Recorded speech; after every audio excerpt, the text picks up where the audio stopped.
Hello everyone, कैसे हैं आप सभी लोग। मैं अमन जायसवाल बहुत बहुत स्वागत करता हूं आप सभी का SSC exams by Exampur channel पर। आई होप सभी लोग बहुत अच्छे होंगे और फेस्टिव सीजन चल रहा है तो सभी लोग अच्छे से एंजॉय भी कर रहे होंगे। लेकिन इस फेस्टिव सीजन के चलते पढ़ाई पर कोई असर नहीं आना चाहिए, इसलिए हमारी लगातार सारी क्लासेस बनी हुई है। आज मैं आपके सामने हूं इंग्लिश का जो स्पेशल 3 दिन का सीरीज था उसका अगला पार्ट लेकर के, जिसमें हम ये डिस्कस कर रहे हैं और आप ये जानने की कोशिश करोगे कि आपकी नॉलेज एक्चुअली कितनी एक्यूरेट है, आपने अब तक जितना पढ़ा है उसमें से कितनी चीजें आपको बहुत अच्छे से आती हैं और एग्जाम के आखिरी दिनों में कितना और काम करना बाकी है। ठीक है, चलो तो शुरू करते हैं आज की क्लास। देखो करना क्या है, सबसे पहले कॉपी पेन लेकर के बैठेंगे आप सब लोग। उसमें क्वेश्चन नंबर्स नोट कर लेना। क्वेश्चन नंबर 1 2 3 4 5 6 7 करके 50 तक क्वेश्चंस आप नोट कर लेंगे। उसके बाद में जैसे जैसे आपको स्क्रीन पर क्वेश्चंस दिखेंगे मैं आपको 20 सेकंड का टाइम दूंगा। उस 20 सेकंड के टाइम में पहले आप उसको खुद सॉल्व करके देखना और उसके बाद में आप जो सोल्यूशन मैं बता रहा हूं वो देखेंगे। ठीक है, तो ये चीज आपको करनी है। प्रैक्टिस सेशन है, मॉक टेस्ट है, बिल्कुल उसको उसी तरीके से लेना है जैसे कि आप एग्जाम में देते हो। हालांकि एग्जाम में आपको 20 सेकंड का समय नहीं मिलेगा, ये बहुत ज्यादा समय होता है। फिर भी क्योंकि आप अपनी नॉलेज चेक कर रहे हो तो अभी टाइम लेना बनता है, क्योंकि आप बस 15 दिन बचे हैं पेपर में। तो जितना दम है पूरा लगा दीजिए ताकि आपको एग्जाम में वो डिजायर्ड रिजल्ट्स मिल सके। ठीक है, चलो फिर इसी बात से शुरुआत करते हैं अपने क्लास की, अपने सेशन की। और आपके सामने है क्वेश्चन नंबर 1। सारे क्वेश्चंस को करेंगे और सबसे पहले काम जो है आपने करना है वो है डायरेक्शंस पढ़ना। सबसे पहला काम आप करेंगे डायरेक्शंस को पढ़ना। तो पढ़िएगा, यहां पर क्वेश्चन नंबर 1 से लेकर 10 तक कुछ डायरेक्शंस दी जा रही है, ध्यान से देखिएगा। और ये डायरेक्शंस हैं, ये डायरेक्शंस कहती है कि in the following question some part of the sentence में हैव एरर्स। जो आगे क्वेश्चंस आपको दिख रहे हैं उसमें कुछ पार्ट्स में कुछ एरर्स हो सकते हैं। Find out which part of the sentence has an error and select the appropriate option. किस पार्ट में गलती है वो पकड़ना है आपको और वहीं पे गलती होगी। इफ अगर कोई भी सेंटेंस नहीं, कोई भी एरर नहीं है सेंटेंस में, तो फिर आपका राइट आंसर होना चाहिए नो एरर। आई थिंक ये बात सबको क्लियर है, यस और नो। ठीक है, चलो फिर आगे बढ़ते हैं। ये रहा क्वेश्चन नंबर 1। टाइम लीजिए 20 सेकेंड्स का, पढ़ो और उसके बाद आराम से आंसर दो। आराम से इन द सेंस की जल्दी करो, जल्दबाजी नहीं। पढ़ो और बताओ कि इसमें क्या दिक्कत है।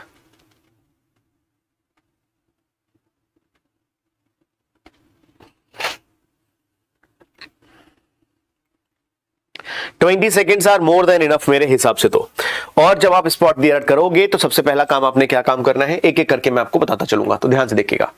जब भी स्पॉट द एरर के क्वेश्चंस आप करेंगे तो सबसे पहली चीज जो आपने नोटिस करनी है वो है सेंटेंस में वर्ब क्या है। सबसे पहले देखो वर्ब क्या है, और अगर ये वर्ब प्रेजेंट टेंस में है तो फिर आप सब्जेक्ट को देखो। अगर ये पास्ट या फ्यूचर में तो सब्जेक्ट सिंगुलर हो या प्लूरल हो कोई फर्क नहीं पड़ता। मैं क्या कह रहा हूं, सबसे पहले वर्ब देखो, वर्ब के बाद चेक करो सब्जेक्ट। लेकिन ये तब करना है जब वर्ब हो प्रेजेंट में। अगर ये पास्ट या फ्यूचर है तो फिर आपको सब्जेक्ट देखने की कोई भी जरूरत नहीं है। क्या ये बात आपको समझ में आई? सिर्फ प्रेजेंट में आप चेक करोगे। क्या चेक करोगे कि ये सिंगुलर है या फिर प्लूरल है। ये दो बातें आपने देखनी है सबसे पहले। अगर ये सिंगुलर है तो वर्ब सिंगुलर आएगी, अगर ये प्लूरल है तो वर्ब प्लूरल होगी। सब लोग जानते हो। तो पहला काम तो ये करना है। तो यहां पर देखो वर्ब क्या है, आई हैव वॉच्ड। अब ये पास्ट में है, प्रेजेंट परफेक्ट हो गया ना। अच्छा, हैव लिखा है क्योंकि आई होना चाहिए, तो भाई बिल्कुल ठीक बात है। प्रेजेंट में है तो हमें चेक करना पड़ेगा सब्जेक्ट। आई के हिसाब से हैव आया है तो ये बात बिल्कुल ठीक है। मैनी मूवीज, क्या देखा मैंने, बहुत सारी मूवीज देखी, ये हो गया ऑब्जेक्ट। ऑफ किसका, Rajinikanth. Who is called the Amitabh Bachchan of Tollywood. अब मेरी बात को बड़े ध्यान से समझना। ये सेंटेंस क्या कहना चाह रहा है कि मैंने रजनीकांत की बहुत सारी मूवीज देखी हैं जिसको टॉलीवुड का अमिताभ बच्चन कहा जाता है। ठीक है, अब ध्यान से देखिएगा। यहां पर दो चीजें दी हैं, एक तो दिया गया है ऑफ और यहां दिया गया है रजनीकांत।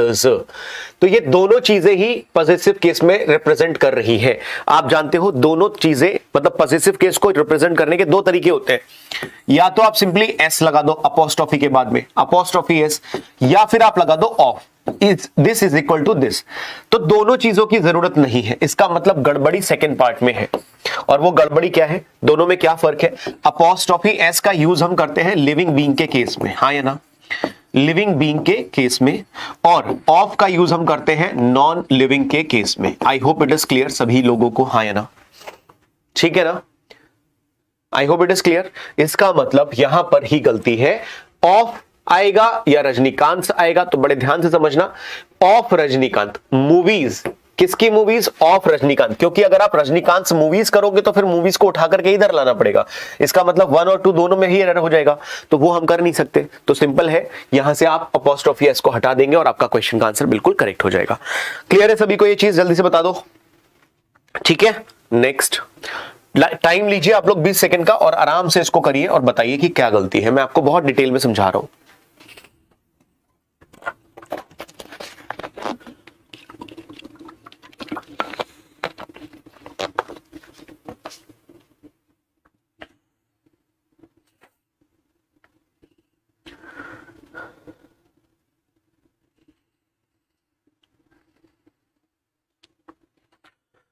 हो गए 20 सेकेंड्स, ध्यान से देखिएगा क्या बात चल रही है।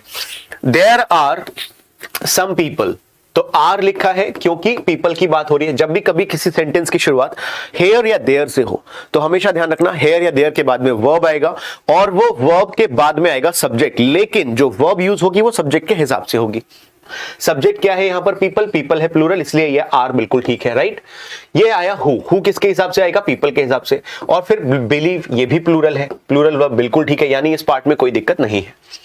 Asking for government assistance is, तो ये इज किसके हिसाब से आ रहा है? बड़े ध्यान से देखना, इज आ रहा है आस्किंग के लिए, पूछने के लिए, राइट, पूछने के लिए आ रहा है, यानी कि ये इस भी ठीक है इसके हिसाब से। आगे देखो यहां लिखा है अकिन विद, ये रही गलती। हमेशा ध्यान रखना अकिन के साथ में कभी भी विद नहीं बल्कि टू लगाते हैं, तो ये फिक्स्ड प्रीपोजिशन वाला क्वेश्चन है। अकिन के साथ हमेशा टू का यूज करते हैं और इसका मतलब क्या है ये भी समझ लो। अकिन टू का मतलब होता है सिमिलर टू, इसका मतलब होता है similar to. I hope it is clear, सभी को ये बात क्लियर है? यस और नो करके बता दो, हाँ या ना।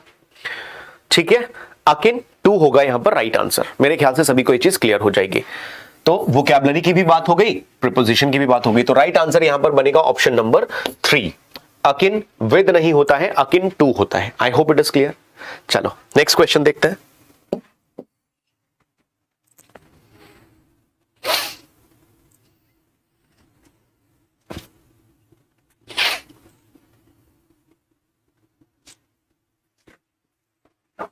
बीस सेकेंड्स का समय लेंगे आप लोग।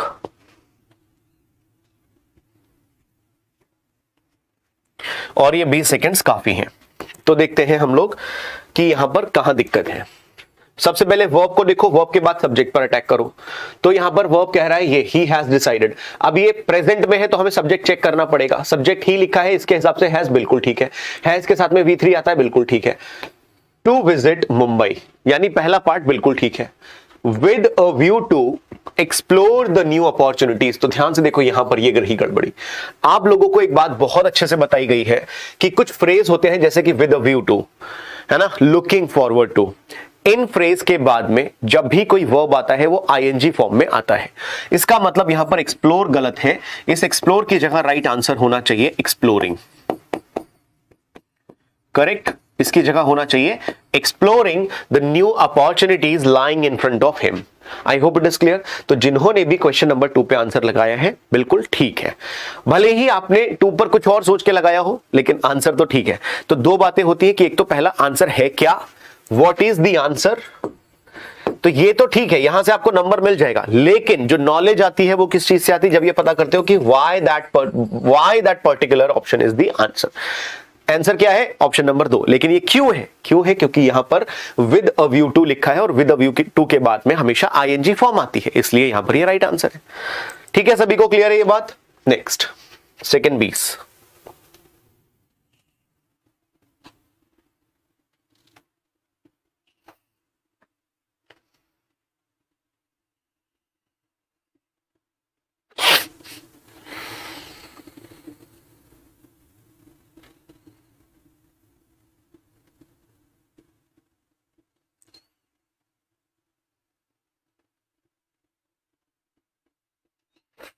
देखा जाए, चलो चेक कर लेते हैं। तो यहां पर आपको सेंटेंस पढ़ना है। पहले सबसे पहले देखो वर्ब क्या है। तो वर्ब एक तो ये है expected.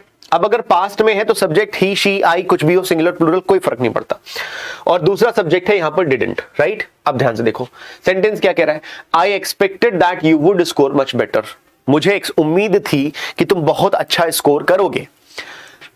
But unfortunately you didn't, लेकिन अनफॉर्चुनेटली तुम नहीं कर पाए। बात समझ में आ गई?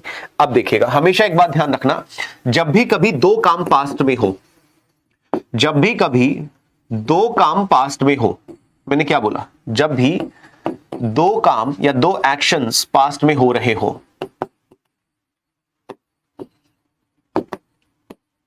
बड़ी ध्यान से समझना इस बात को। तो जैसे कि मान लो यही वाली बात मैं ले लेता हूं, ठीक है, मैंने एक्सपेक्ट किया था मार्च के महीने में, ठीक है, कि अप्रैल में जब उसका एग्जाम होगा या मई में जब उसका एग्जाम होगा तो वो बहुत अच्छा परफॉर्म करेगा, राइट। तो बताओ यहां पे दो काम कौन से हो रहे हैं? पहला तो है एक्सपेक्ट करना, पास्ट में है एक्सपेक्टेड, दूसरा है स्कोर करना, right. You would score good mark but you didn't, right, you did not. तो मैं लिख देता हूं डिड नॉट स्कोर, स्कोर कर नहीं पाया ना, वो उम्मीदों पर खरा नहीं उतर पाया, तो लिख देता हूं मैं डिडंट स्कोर।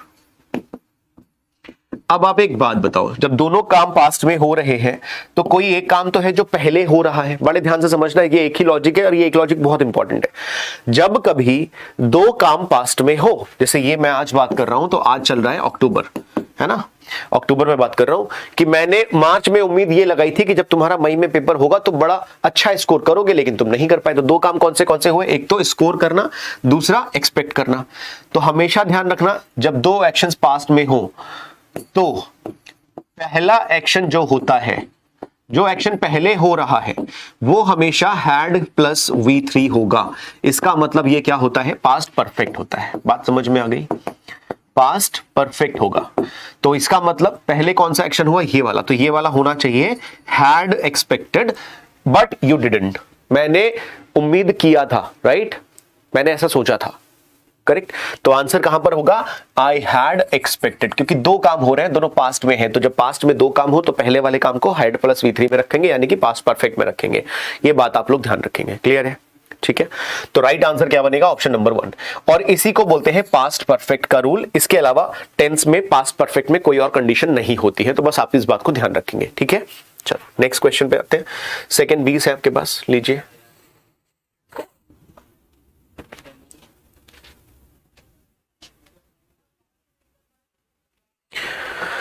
ठीक है,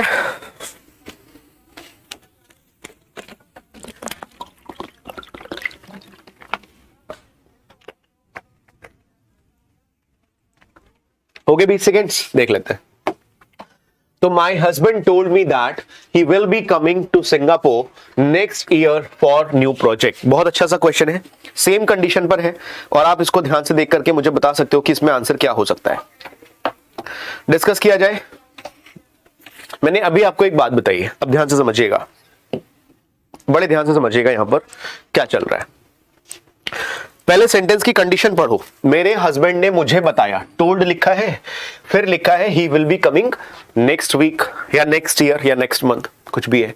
एक बात हमेशा ध्यान रखना, जब भी कभी स्ट्रक्चर बनता है तो उसका एक कॉन्टेक्स्ट होता है, या तो प्रेजेंट से फ्यूचर को रिलेट करेगा, ठीक है, या तो पास्ट से प्रेजेंट को रिलेट करेगा। ये कनेक्शन होना चाहिए, या तो पास्ट से प्रेजेंट को रिलेट करेगा या प्रेजेंट से फ्यूचर को रिलेट करेगा। ऐसा कभी नहीं होगा कि वो सीधे पास्ट से फ्यूचर को रिलेट कर दे, ये कनेक्शन नहीं बनता। बात समझ आ गई? हाँ या ना? अब आप देखो सेंटेंस क्या कहना चाह रहा है। मेरे हस्बैंड ने मुझे बताया, ये पास्ट में है तो हम इसी को मानेंगे, ये पास्ट में हम इसी को मानेंगे। दैट ही विल बी, यहां पर दिक्कत है, समझ आई बात? तो यहां पर विल नहीं आना चाहिए, विल का पास्ट फॉर्म आना चाहिए वुड। तो he would be coming to Singapore next year. I hope it is clear. तो एक सेंटेंस में जो सेंटेंस में स्ट्रक्चर आएगा ना, उसको आप हमेशा ध्यान रखना, या तो दोनों पास्ट के हो सकते हैं, या एक पास्ट एक प्रेजेंट हो सकता है, या एक प्रेजेंट एक फ्यूचर हो सकता है। लेकिन ऐसा कभी शायद ही आपको देखने को मिले कि जिसमें प्रेजेंट और फ्यूचर को कनेक्ट कर दिया, और सॉरी पास्ट और फ्यूचर को कनेक्ट कर दिया लेकिन उसमें प्रेजेंट है ही नहीं, ऐसा नहीं होता। क्लियर है ये बात? ध्यान रखेंगे आप लोग। तो यहां पर राइट आंसर क्या बनेगा? सेकेंड पार्ट में विल की जगह पर वुड आना चाहिए। क्या आपको सारी बातें समझ आ रही हैं? बताते रहिएगा। नेक्स्ट,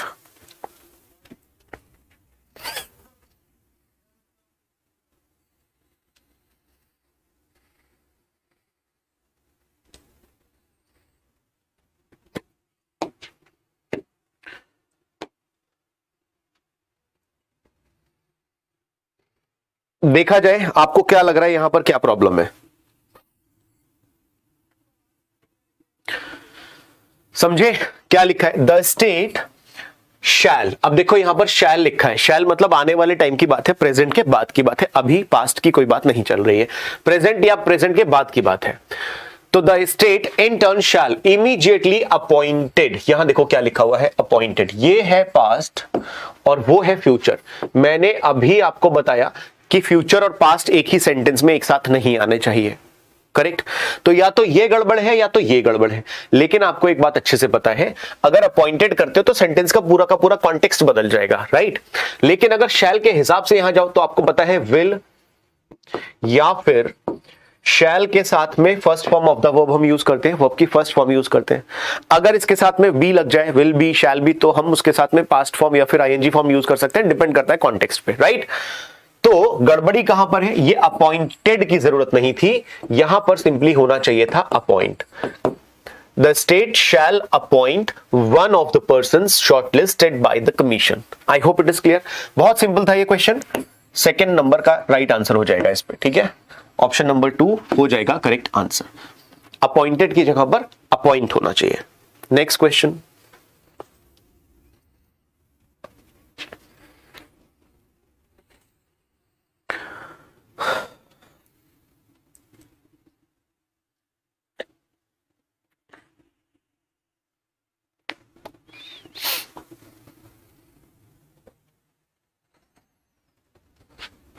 दिवाली का त्योहार कैसा गया आप लोगों का? बहुत मजे किए होंगे सब लोगों ने, है ना। पटाखे वटाखे छुड़ाने चाहिए मेरे हिसाब से। कुछ लोग बोलते हैं कि नहीं अस्थमा हो रहा है, कुछ लोग कहते हैं पॉल्यूशन हो रहा है। अरे नहीं भैया, एक त्योहार मिलता है हमें, चिल मारा करो, एंजॉय मारा करो, फोड़ो पटाखे खूब, ठीक है। मैं नहीं मानता इन सब में पॉल्यूशन एंड ऑल। जिंदगी जा रही है यार, ये कुछ चीजें हैं जो बचपन की यादें दिलाती हैं, आपको करना चाहिए। मैंने भी खूब पटाखे छोड़े इस बार। चलो क्या लिखा है, deep approval for such developments has been conveyed to the senior management of the ठीक है, आप समझिएगा किसकी बात किसकी कर रहे हैं। सबसे पहले तो वर्ब चेक कर लो आप, हाँ या ना। सबसे पहले तो आप चेक करो वर्ब क्या है। वर्ब यहां पर लिखी हुई है हैज बिन। अगर प्रेजेंट परफेक्ट है तो आपको सब्जेक्ट को देखना पड़ेगा कि वो सिंगुलर है या प्लूरल है। तो हम बात कर रहे हैं अप्रूवल की, राइट। डीप अप्रूवल, तो सब्जेक्ट बना हमारा अप्रूवल। हमेशा ध्यान रखना, जब भी कभी नाउन प्रीपोजिशन और नाउन या प्रोनाउन लिखा हो, लिख के बता देता हूं, कभी भी अगर ऐसा स्ट्रक्चर हो, नाउन प्लस प्रीपोजिशन, शॉर्ट में लिख देता हूं, प्रीपोजिशन प्लस नाउन या फिर प्रोनाउन, इस अगर ऐसा स्ट्रक्चर हो तो जो वर्ब हम यूज करते हैं ना, वो वर्ब हमेशा पहले वाले नाउन के हिसाब से आएगी। बात समझ आ गई सभी को? अब देखो पहला नाउन क्या है, अप्रूवल, सिंगुलर है, तो यहां पर हैज बिल्कुल ठीक है, इसमें कोई दिक्कत नहीं है। अब आपको यह देखना है कि अप्रूवल फॉर समथिंग होता है या अप्रूवल ऑफ समथिंग होता है। बात समझ आ रही है कि नहीं? तो हमेशा ध्यान रखिएगा, किसी भी चीज के लिए अप्रूवल ऑफ होता है, फॉर नहीं होता है। अप्रूवल ऑफ समथिंग होता है। Is it clear? Is it clear, हाँ या ना? बात समझ आ गई? अप्रूवल ऑफ समथिंग होता है, तो राइट आंसर बनेगा ऑप्शन नंबर 1। फॉर गलत है, ऑफ सही है। इस बात को आप ध्यान रखेंगे। आते हैं अगले क्वेश्चन के ऊपर, शुरू हो जाइए।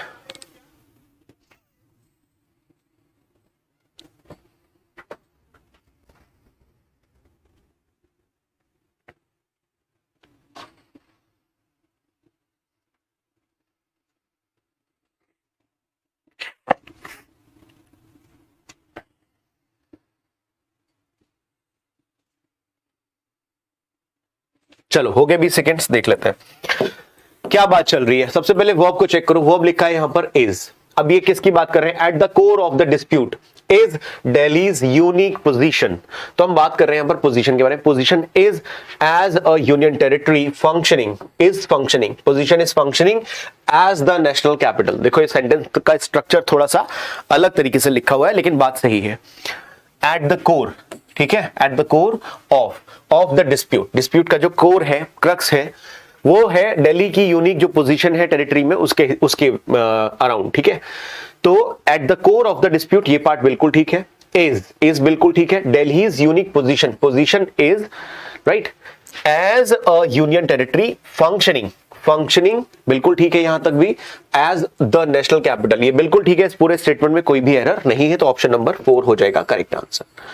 ठीक है, थोड़ा सा पढ़ने में आपको लग सकता है क्रिटिकल, बट स्टेटमेंट बिल्कुल ठीक है, इसमें कोई प्रॉब्लम नहीं है। क्लियर है ये बात सबको, हाँ या ना बताइए, कोई कंफ्यूजन नहीं होना चाहिए। ठीक है, नेक्स्ट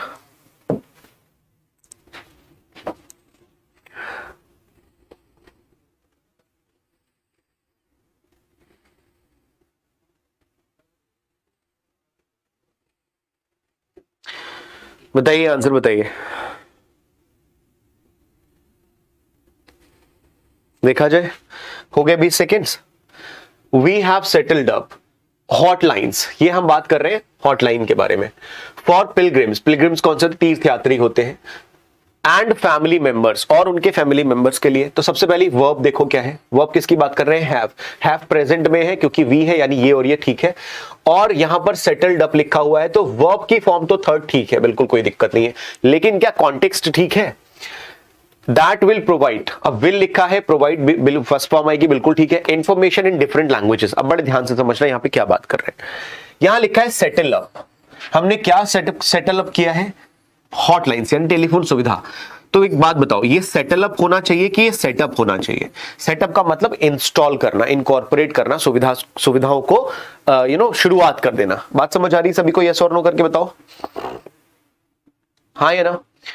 तो सेटअप का मतलब होता है टू प्लान और ऑर्गेनाइज समथिंग, ठीक है, जबकि सेटल अप का मतलब कुछ और होता है। सेटल अप का मतलब होता है उधार लिया गया पैसा वापस चुकाना, उधार लिया गया पैसा वापस चुकाना। आपने किसी से पैसे लिए 2000 रुपए, अब उसे वापस करो, सेटल करो मामला, कहते हैं ना। तो गड़बड़ी कहां पर थी? ऑप्शन नंबर 1 में सेटल अप नहीं होगा, इट शुड बी सेटअप, तो ऑप्शन नंबर 1 यहां पर करेक्ट है। सेटल गलत है, सेट सही है भाई, आई होप इट इज क्लियर। और एक बात ध्यान रखिएगा, ये कुछ वर्ब होती है जो वर्ब की first form, second form, third form तीनों में एक जैसी रहती है, cut cut cut, put put put, set set set, हमेशा ध्यान रखिएगा। Next,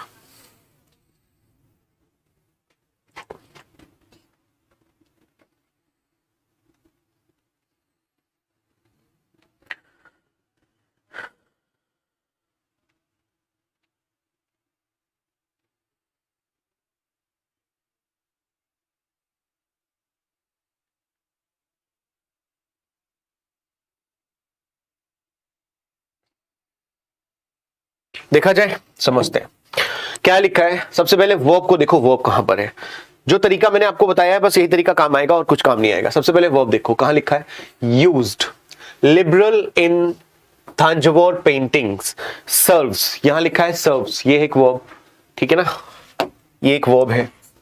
many objectives that makes, many objective that makes, ये भी वर्ब है।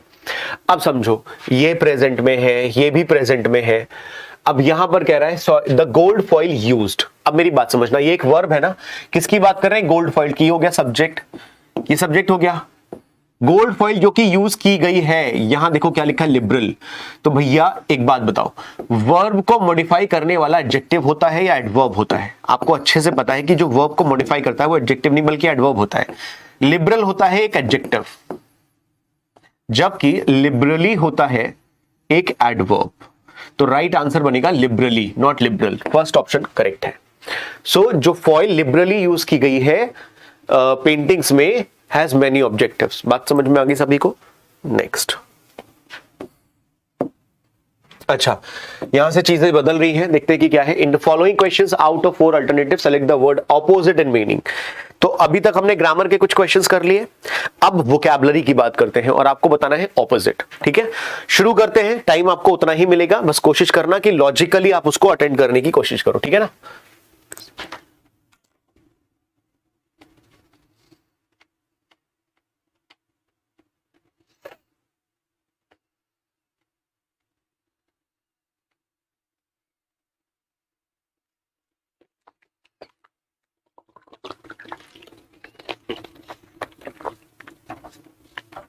देखिएगा, समझिएगा, शब्द लिखा हुआ है डेसिक्रेशन, डेसिक्रेशन। एंड आपको यहां पर ऑप्शंस भी दे रखे हैं, होपलेसनेस, डिसबिलीफ, वेनरेशन और मैनिफेस्टेशन। तो अपोजिट को कैसे करोगे भाई? दो तरीके हो सकते हैं, लेकिन वो दो तरीके क्या है पहले समझ लेना। एक तो होता है आपको शब्दों का कुछ अंदाजा हो, कुछ तो अंदाजा हो, जैसे कि डिसक्रेशन लिखा है, मुझे नहीं पता चल रहा है इसका क्या एग्जैक्टली मतलब होता है, लेकिन यहां पर शुरुआत में DE लिखा है और मैं ये जानता हूं कि जब किसी शब्द के शुरुआत में DE लगता है ज्यादातर वो नेगेटिव बन जाता है। जैसे कि मोटिवेट, डिमोटिवेट होता है ना, बताओ जल्दी से। ग्रेड, डिग्रेड, यही होता है ना। या फिर रिस्पेक्ट, डिसरिस्पेक्ट। तो DE जब शुरू में लगता है तो वो नेगेटिव अर्थ कर देता है किसी भी शब्द का, और अगर शुरू में लगता है तो इसको हम बोलते हैं प्रीफिक्स। बात समझ आई? प्रीफिक्स बोलेंगे।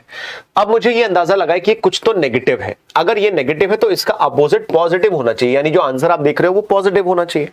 तो भाई होपलेसनेस खुद नेगेटिव है, यानी कि ये इसका आंसर नहीं बनना चाहिए। डिसबिलीफ खुद नेगेटिव है, यानी ये इसका आंसर नहीं बनना चाहिए। वेनरेशन क्या है हमको नहीं पता, मैनिफेस्टेशन क्या होता है हमको नहीं पता।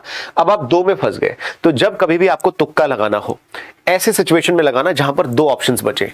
ऐसे में क्या होता है ना, आपके चांसेस ज्यादा होते हैं राइट आंसर के। 4 में तुक्का लगाओगे तो चांसेस 25% के हैं, 2 में तुक्का लगाओगे तो चांसेस 50-50% के हैं। है ना बात पते की है ना, आप समझना। वेनरेशन और मैनिफेस्टेशन में से अगर आपको तुक्का लगाना हो तो कहां पे लगाओगे, सी या डी? जल्दी से कमेंट करके बताओ सारे लोग, कमेंट करके बताओ कि सी या फिर डी क्या लगाओगे। और थोड़ा सा रिलेट करने की कोशिश करो चीजों को। कैसे? कहीं पर सुना है आपने मैनिफेस्टेशन, मैनिफेस्टेशन शब्द सुना है कहीं पर? जब नेता लोग आते हैं इलेक्शन से पहले, जब चुनाव से पहले नेता लोग आते हैं तो वो कुछ वादे करते हैं, घोषणा करते हैं कि मैं आपके घर में लाइट लगा दूंगा, मैं आपके मोहल्ले में ये करा दूंगा, सड़कें बना दूंगा, पानी की व्यवस्था करवा दूंगा, होता है ना, बिजली फ्री करवा दूंगा, होता है कि नहीं होता है? तो वो जो घोषणा पत्र होता है उसको हम कहते हैं मैनिफेस्टेशन। मैनिफेस्टेशन। अब ये तो ना तो पॉजिटिव है या ना तो नेगेटिव है, ना तो पॉजिटिव ना तो नेगेटिव, तो चांसेस यही है कि इसका राइट आंसर यही बनेगा। अब समझते हैं शब्द का मतलब क्या है, ठीक है? अब इस शब्द का मतलब समझ लेते हैं। तो डिसक्रेशन के दो मीनिंग्स होते हैं, जिसमें से एक होता है शोइंग डिसरिस्पेक्ट। अगर आप किसी को रिस्पेक्ट नहीं दे रहे हो, डिसरिस्पेक्ट कर रहे हो, तो हम इस वर्ड का यूज करते हैं डिसक्रेशन। Is it clear? या फिर डिसऑनर कर सकते हो, एक और शब्द का यूज कर सकते हो, डिसऑनर। बात समझ में आई? यानी कि इसका आंसर क्या बनना चाहिए? वेनरेशन। क्यों? क्योंकि वेनरेशन का मतलब होता है respect, showing deep respect for someone. किसी के लिए अगर आप डीप रिस्पेक्ट रखते हो, it is called veneration, to deep respect for someone. इसी को हम एक और शब्द से यूज करते हैं, रेवर। रेवर का भी यही मतलब होता है, ऑनर भी कहते हैं, बहुत सारे वर्ड्स हैं। क्या आपको कोई शब्द याद है यहां पर? जल्दी से बताओ, आपको कुछ शब्द याद है यहां पर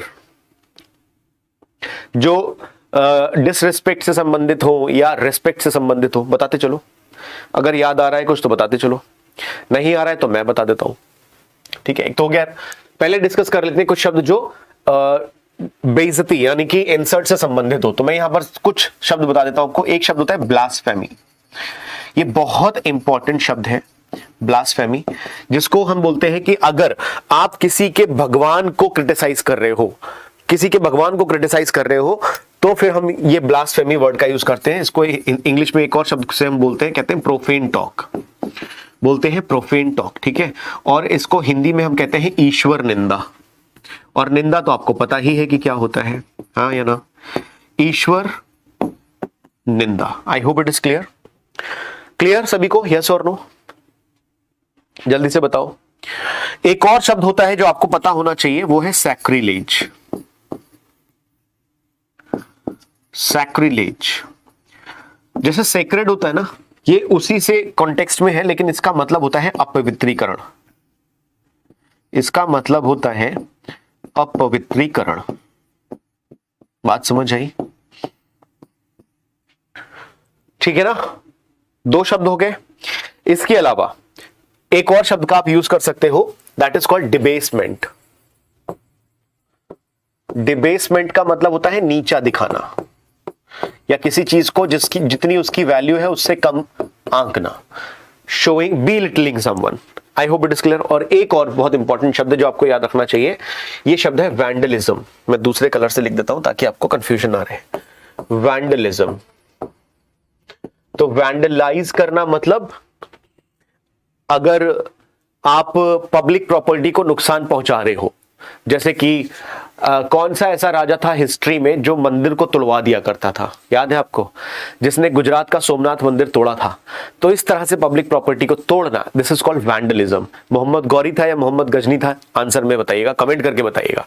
तो आई होप इट इज क्लियर। इसका राइट आंसर क्या बनेगा? वेनरेशन। मेरे ख्याल से आप सबको ये शब्द क्लियर रहेंगे, हाँ या ना? रिपीट करते रहना, इसको जितना रिवाइज करोगे उतना आपके लिए बेनिफिशियल रहेगा। आगे देख लेते हैं। नेक्स्ट, टाइम आपके पास है 20 सेकेंड्स का, लग जाओ काम पे।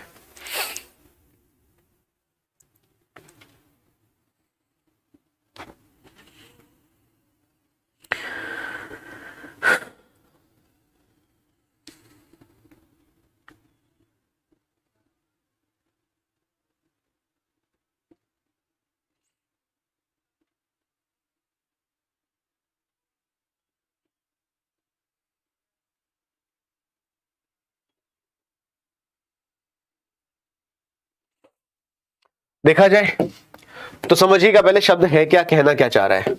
देखो, शब्द लिखा है इम्पोवरिश्ड। किसी को पता है, कुछ अंदाजा लग रहा है? कुछ भी अंदाजा लग रहा है आपको इस शब्द को देख करके? कुछ भी अंदाजा नहीं लग रहा? कोई बात नहीं। अच्छा, कुछ तो अंदाजा लगेगा, पॉजिटिव या नेगेटिव। शुरुआत में क्या लिखा है? इम लिखा है, और आप जानते हो किसी भी शब्द की शुरुआत में अगर इम लिखा हो तो नेगेटिव हो जाता है, जैसे कि पॉसिबल, इम्पॉसिबल, है ना? इसका मतलब ये शब्द है नेगेटिव, और आपको चाहिए इसका अपोजिट, यानी राइट आंसर होना चाहिए पॉजिटिव वर्ड। कौन सा है पॉजिटिव? एफिशिएंट पॉजिटिव है, इंपॉर्टेंट पॉजिटिव है, अफ्लुएंट पॉजिटिव है, प्योर भी पॉजिटिव है, सारे के सारे तो पॉजिटिव है। लेकिन इससे संबंधित कुछ कनेक्शन बन रहा है? नहीं बन रहा है। तो आपको शब्द का मीनिंग पता होना जरूरी है। तो भाई, हम बोलते हैं इम्पोवरिश्ड किसी व्यक्ति को जो बहुत ज्यादा गरीब होता है। If a person is very poor तो हम इसको बोलेंगे impoverished. Is it clear? Yes और नो? याद रहेगी ये बात? तो जो पर्सन बहुत ज्यादा गरीब है उसके लिए हम ये शब्द का यूज करेंगे। अब देखो, एफिशिएंट तो होगा नहीं, इंपॉर्टेंट होगा नहीं, प्योर होगा नहीं, अफ्लुएंट ही बचता है। अब भले ही आपको अफ्लुएंट का मतलब नहीं पता था, लेकिन आपको ये पता है कि प्योर, इंपॉर्टेंट और एफिशिएंट का अमीरी से कोई मतलब नहीं है। तो एफ्लुएंट का मतलब होता है a person who is very rich, very rich. तो बन गया अपोजिट, सीधी सी बात हो गई। अब इन शब्दों को थोड़ा डिस्कस कर लेते हैं।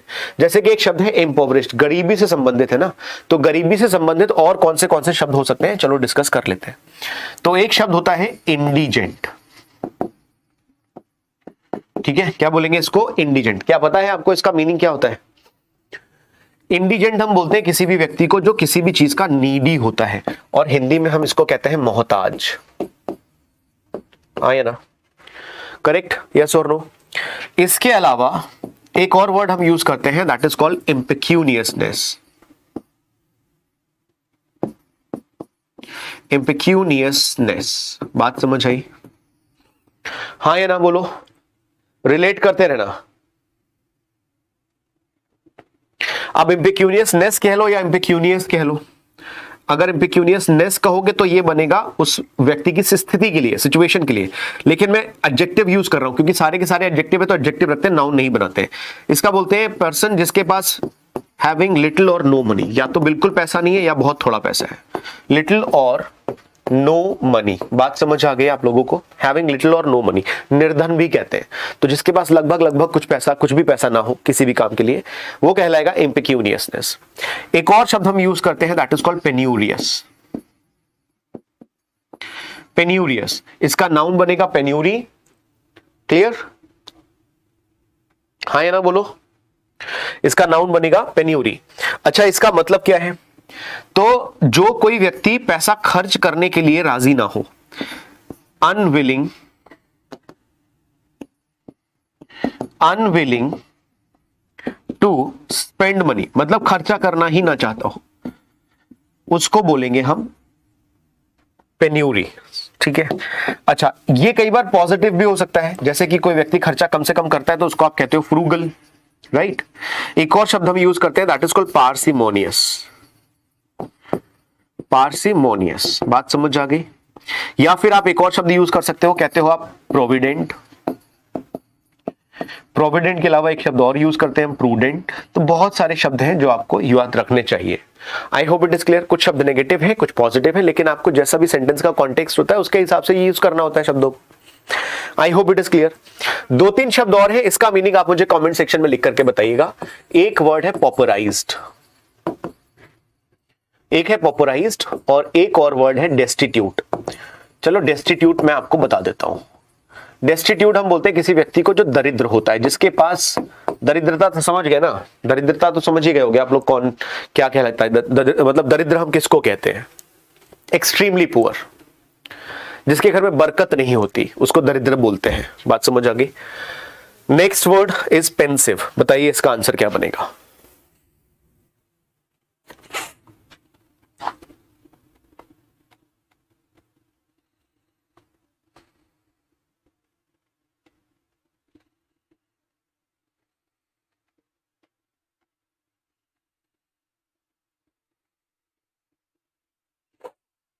अच्छा मैंने टाइमर नहीं लगाया हुआ है, टाइमर लगा लो भाई।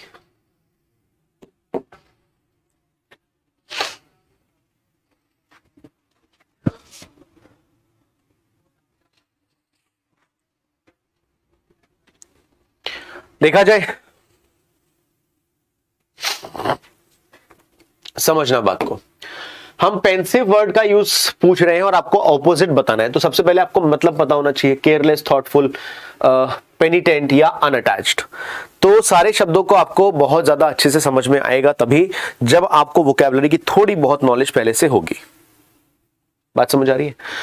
तो भाई यहां पर पॉजिटिव नेगेटिव काम करेगा क्या? अगर आपको पेंसिव शब्द का मतलब समझ में आता है, अगर पहले से पता है, तब तो ये वाला तरीका पॉजिटिव और नेगेटिव वाला यहां पर काम कर जाएगा, नहीं तो नहीं करेगा। अब देखते हैं। नहीं पता पेंसिव पॉजिटिव है नेगेटिव है, लेकिन मुझे तो पता है, तो मेरे हिसाब से पेंसिव जो है वर्ड पॉजिटिव कॉन्टेक्स्ट में आता है या फिर नेगेटिव में आता है, ऐसा मैं तब कह सकता हूं जब सेंटेंस पता हो मुझे। तो कुछ शब्दों का कॉन्टेक्स्ट आप नहीं बता सकते कि वो पॉजिटिव है नेगेटिव, हालांकि ये नॉर्मली नेगेटिव में कंसीडर करते हैं हम इसको। बात समझ आई? क्लियर है? यस और नो बताओ जल्दी से।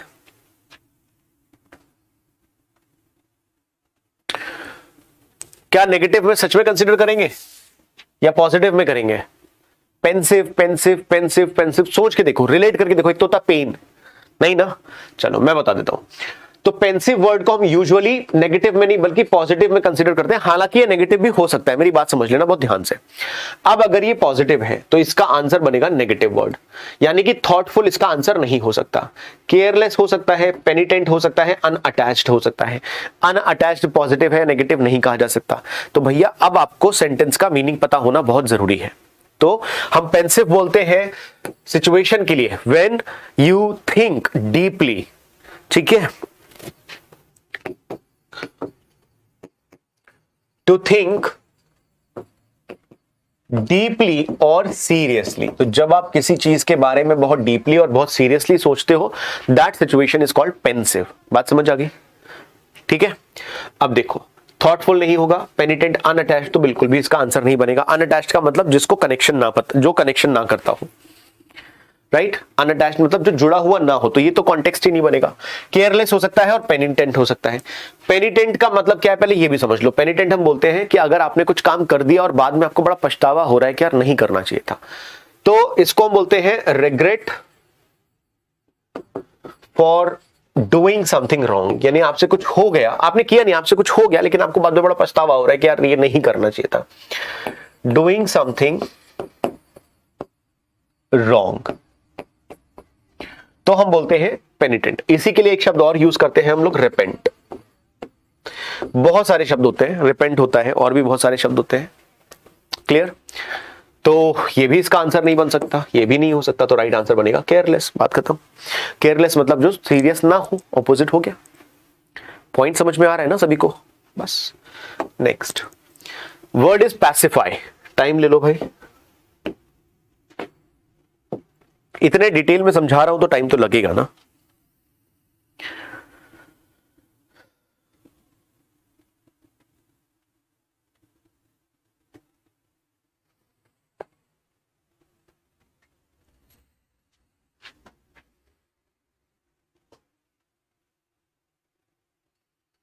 हो गए 20 सेकेंड्स। तो समझते हैं पैसिफाई क्या होता है, इसका मतलब क्या। आपको अपोजिट बताना है, एंटोनिम डिस्कस कर रहे हैं ना हम। पैसिफाई, इनसाइट, काम, कूल, पोलाइट। अब अगर आपको पैसिफाई का मतलब पता हो तो आप इसका आंसर दे सकते हो। तो पैसिफाई एक पॉजिटिव वर्ड है, यानी इसका मतलब होता है किसी को शांत करना, है ना। कोई गुस्सा है, कोई डिस्टर्ब है, कोई एंग्री है, कोई चिंता में है, आप उसको कंट्रोल करने की कोशिश कर रहे हो, कंपोज करने की कोशिश कर रहे हो, राइट। तो पैसिफाई का मतलब होता है कॉज समवन, या फिर to relax someone who is angry हो सकता है, डिस्टर्ब हो सकता है, वो एजिटेट हो सकता है, कुछ भी हो सकता है, यानी किसी को शांत करना कहलाता है। इसी का एक और सिनोनिम बनता है मॉलिफाई। क्या बोलेंगे इसको? मॉलिफाई, पैसिफाई। सिचुएशन बताऊं आपको, कोई भी मूवी ले लो, कोई भी मूवी ले लो, जैसे कि थ्री इडियट्स में वो सीन याद है जब फरहान कहता है कि अब्बा नहीं मानेंगे, लैपटॉप वाला सीन याद है आप लोगों को? अब्बा नहीं मानेंगे। तो वहां पर क्या होता है कि उसको पता होता है कि मैं अगर अपने पापा से बोलूंगा कि भाई मुझे इंजीनियरिंग नहीं करनी, मुझे वाइल्ड लाइफ फोटोग्राफर बनना है, तो अब्बा नहीं मानेंगे, होता है ना। तो वो ड्रामा होता है जब वो बताता है कि मुझे इंजीनियरिंग नहीं करनी, वो नया लैपटॉप लाते हैं, वो कहता है मुझे इंजीनियरिंग नहीं करनी। कुछ सीन याद आ रहा है आपको? तो अब्बा कहते हैं कि ठीक है भाई, कुछ मत कहो नवाब साहब से, नहीं तो छत से कूद के जान दे देंगे। तो वो आता है घुटनों पर बैठ के अपने पापा से कहता है नहीं पापा, ऐसा मैं कभी नहीं आऊंगा। वो अपना पर्स खोल के दिखाता है कि ये देखो, ये फोटो चतुर ने रखा है, सॉरी रैंचो ने, क्या नाम था उसका, हाँ रणछोड़ दास, रैंचो ने रखा है। और जब भी कभी ऐसा स्टूपिड सा थॉट आए तो ये फोटो देख करके, माँ बाप का फोटो देख करके सोचना कि जब तुम्हारी उधड़ी हुई बॉडी तुम्हारे माँ बाप देखेंगे तो उनको क्या लगेगा। याद आया वो सीन? तो वो अपने पापा को क्या करता है, कंट्रोल करने की कोशिश करता है, समझाने की कोशिश करता है, शांत करने की कोशिश करता है कि मुझे बस एक मौका दे दो, थोड़ा कम कमाऊंगा लेकिन खुश तो रहूंगा ना, होता है ना, थोड़ा कम कमाऊंगा लेकिन खुश रहूंगा। ये जो सिचुएशन थी, समझाने की, सामने वाले का गुस्सा, सामने वाले की चिंता, सामने वाले की परेशानी को कंट्रोल करना, दिस इज कॉल्ड पैसिफाई। अब यहीं पर आप एक शब्द और यूज कर सकते हो, मॉलिफाई। बहुत सारे शब्द हैं, आई होप कि सबको समझ में आ गया होगा। तो इसका राइट आंसर देखो, काम नहीं बनेगा क्योंकि खुद शांत करना है, ये तो नहीं बनेगा। कूल भी नहीं बनेगा, पोलाइट भी नहीं बनेगा। इसका आंसर बनेगा insight. I hope it is clear. Insight का मतलब होता है प्रोवोक करना। इनसाइट का मतलब होता है टू प्रोवोक, यानी कि उकसाना। समझ में आ गई बात? प्रोवोक भी कह सकते हो, उकसाना भी कह सकते हो। एक और शब्द हम यूज करते हैं इवोक, या फिर एक और शब्द आप यूज कर सकते हो प्रॉम्प्ट। तो बहुत सारे शब्द हैं, डिपेंड करता है कि आप किस कॉन्टेक्स्ट में यूज कर रहे हो, उसी के हिसाब से हम शब्दों का चयन करते हैं। बाकी तो आपको पता ही है, काम, कूल, इनके लिए क्या यूज करेंगे? तो काम के लिए आप कह सकते हो सरीन। काम के लिए क्या कह सकते हो? सरीन। या फिर एक शब्द होता है इम्पर्टर्बेबल। एक ऐसा व्यक्ति जिसको अच्छाई बुराई से कोई फर्क नहीं पड़ता, आग लग गई घर में तब भी शांत है, बारिश हो गई घर में तब भी शांत है, डिस्टर्ब भी नहीं हो रहा, तो उसको बोलेंगे इम्पर्टर्बेबल। ठीक है। कंपोज्ड भी कह सकते हो, कंपोज्ड। तो जब हम एक क्वेश्चन डिस्कस करते हैं तो कितने सारे शब्द डिस्कस होते हैं, यही मजा आता है, यही फायदा होता है लाइव क्लासेस का, यही बेनिफिट है, और आपको करना ही पड़ेगा। नेक्स्ट क्वेश्चन, सेकंड 20 मिलेंगे आपको, लग जाओ काम पे। बताओ।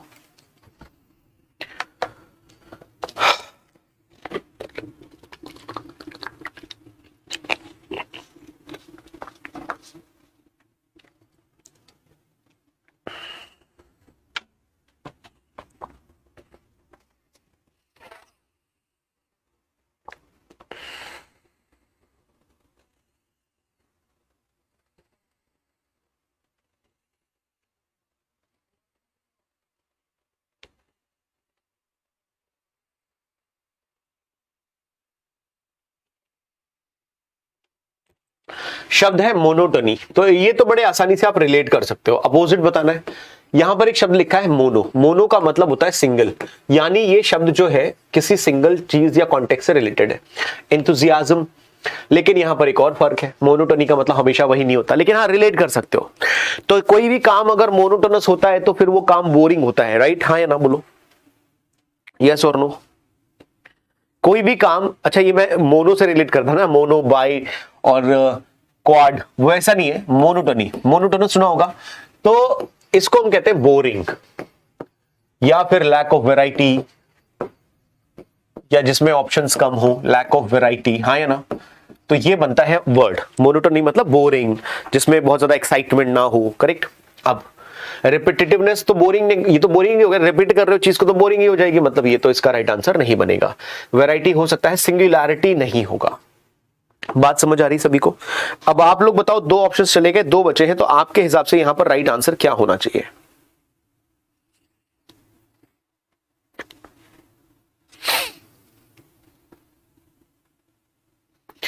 बताओ, देखा जाए। एंथुजियाज्म होता है, एलैक्रिटी, एलैक्रिटी मतलब रेडीनेस, कोई भी काम है हाँ भाई चलो तुरंत चलो, एलैक्रिटी कह सकते हो, जील कह सकते हो, ठीक है। ये भी पॉजिटिव शब्द है लेकिन इसका इससे कोई मतलब नहीं है। रिपीटेटिव अगर कोई काम कर रहे हो तो वो बोरिंग हो जाएगा, डल हो जाएगा, तो यहां पर मैं लिख देता हूं डल, ठीक है। एक और शब्द यूज कर सकते हो, प्लैटिट्यूड, हालांकि ये एक स्पेसिफिक कॉन्टेक्स्ट में आता है। कोई भी चीज प्लैटिट्यूड है अगर वो बार बार आप कर रहे हो, जैसे कि कई बार आपको घर वाले समझाते हैं कि देखो बेटा honesty is the best policy, है ना, हेल्दी वेल्दी एंड वाइज वाला कौन सा कहावत है, early to bed early to rise makes a man healthy wealthy and wise. तो ये वो बातें जो आप बचपन से सुन सुन के बड़े हुए बोर हो चुके हो यार, हाँ यार बता यार क्या समझा रहे हो, प्लैटिट्यूड कहलाता है। बात समझ आ गई? आगे देखते हैं। वैरायटी या सिंगुलैरिटी, तो सिंगुलैरिटी हम बोलते हैं किसी व्यक्ति में जब कोई स्पेशल क्वालिटी होती है, सिंगुलर, तो quality of being singular, quality of being singular. अब सिंगुलर का मतलब अकेला भी होता है और सिंगुलर का मतलब स्पेशल भी होता है, अलग अलग कॉन्टेक्स्ट में डिपेंड करता है। तो यहां पर राइट आंसर बनेगा सी, वैरायटी। मोनोटोनी का ऑपोजिट बनेगा variety. Is it clear, yes और नो? ठीक है ना, सारे शब्द समझ में आ रहे हैं आपको? सी। चलो वोकैबुलरी हो गई, अब करते हैं कुछ और। मेरे ख्याल से अब करना चाहिए हमने क्या लिखा हुआ है, डायरेक्शंस पढ़ना जरा सारे के सारे लोग। एक्टिव एंड पैसिव वॉइस, चलो भाई एक्टिव पैसिव वॉइस कर लेते हैं और आपको मैं समय दूंगा उतना ही जितना आपको अभी तक मिल रहा था। तरीके कुछ मैं आपको बता दूं, डायरेक्ट इनडायरेक्ट और एक्टिव पैसिव वॉइस में कुछ चीजों का फर्क होता है। नरेशन में क्या होता है ना, टेंस बदल जाता है, एक कदम पीछे आते हैं। अगर डायरेक्ट में प्रेजेंट टेंस दिया है तो इनडायरेक्ट में प्रेजेंट पर, अगर यहां पर सिंपल प्रेजेंट दिया है, देखो डायरेक्ट और इनडायरेक्ट में क्या फर्क है। अगर यहां पर V1 है तो यहां पर V2 हो जाएगा, अगर यहां पर V2 है तो यहां पर V3 हो जाएगा, और V3 जब होता है तो हैड लग जाता है ना। अगर यहां पर डू डज है तो यहां पर डिड हो जाएगा, अगर यहां पर इज एम आर है तो वॉज वर हो जाएगा। ये डायरेक्ट इनडायरेक्ट में होता है। लेकिन एक्टिव पैसिव वॉइस में कोई भी टेंस चेंज नहीं होता है, नो चेंजेस इन टेंस, ठीक है, नो चेंज इन टेंस। बात समझ आई सभी को? ठीक है ना, आई होप इट इज क्लियर। चलो तो बस यही चीजें आप ध्यान रखेंगे। क्वेश्चन आपके सामने है, लग जाओ काम पे, 20 सेकंड है आपके पास में।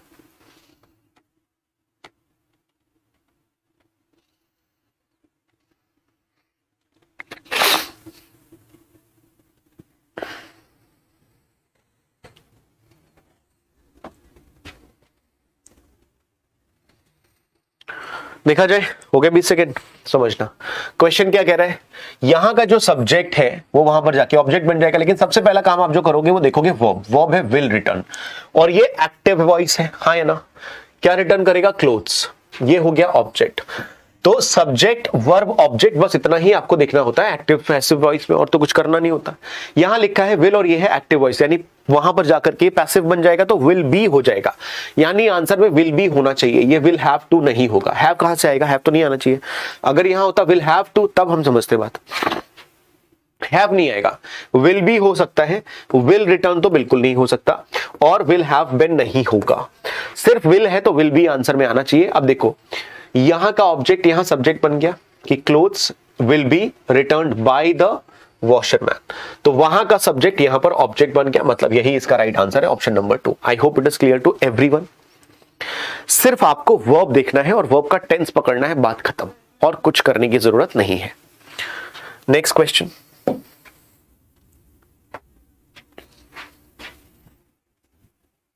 देखो ये क्लासेस का बेनिफिट क्या है ना, जो अप्रोच मैं इन क्वेश्चंस को सॉल्व करने में यूज कर रहा हूं वो अप्रोच आपको आनी चाहिए।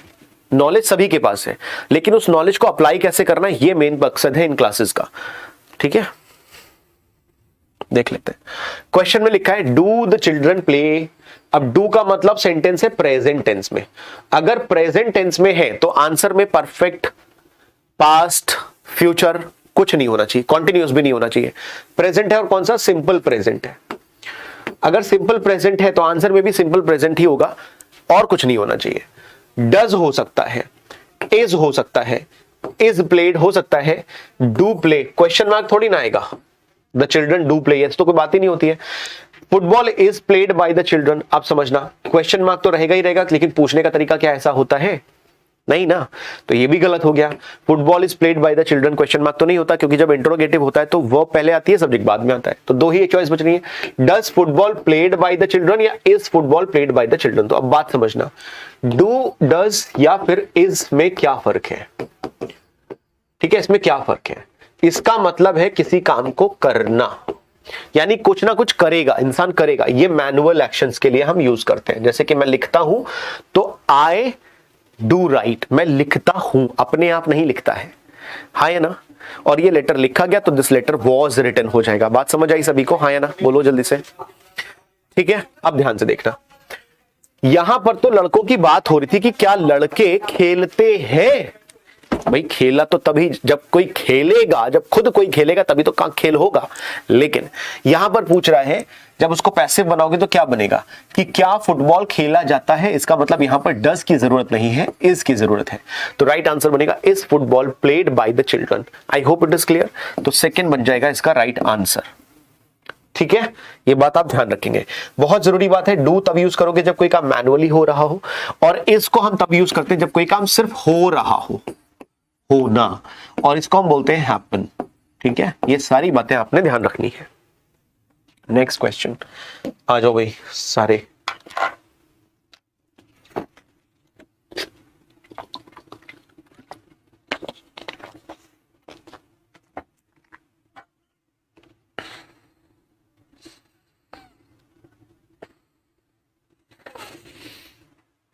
चेक करें, देखो ध्यान से। They have made a film based on this novel. They have made, have लिखा है, प्रेजेंट परफेक्ट है, इसका मतलब प्रेजेंट परफेक्ट ही रहेगा, was की जरूरत नहीं है। Has been होगा, हो सकता है, has been होगा, हो सकता है, have been होगा क्या? क्यों? क्योंकि फिल्म सिंगुलर सब्जेक्ट है तो have तो नहीं आएगा। बात समझ में आई? तो यहां का सब्जेक्ट है दे और यहां का ऑब्जेक्ट है फिल्म। अब जब पलटोगे तो अ फिल्म हैज बीन हो जाएगा। तो based on this novel has been made होगा, या a film has been based and made तो बिल्कुल नहीं होगा। तो राइट आंसर बनेगा ऑप्शन नंबर सी कि a film based on this novel has been made. बहुत सिंपल था। ठीक है, स्ट्रक्चर जो है एक सीक्वेंस में होना बहुत जरूरी है और पैरेलल होना बहुत जरूरी है। नेक्स्ट,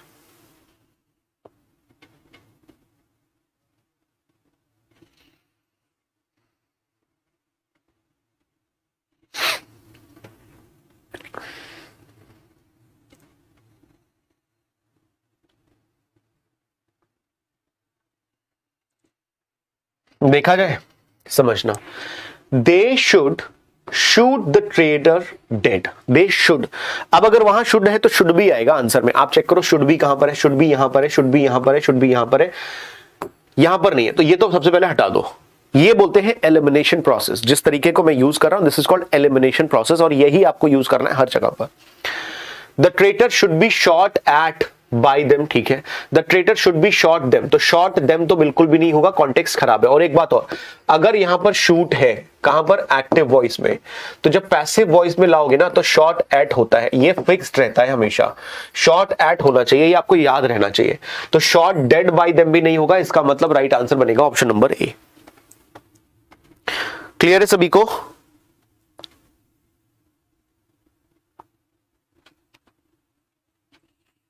बट एक सेकेंड, सॉरी, मैं थोड़ा सा गलत बता गया आप लोगों को। एक सेकेंड ध्यान से देखना मैं क्या बता रहा हूं। एक थोड़ी सी बात मैं मिस कर गया, वो शॉर्टेड वाला कॉन्टेक्स्ट यहां पर नहीं आएगा अभी, उसकी जरूरत अभी नहीं है। ठीक है,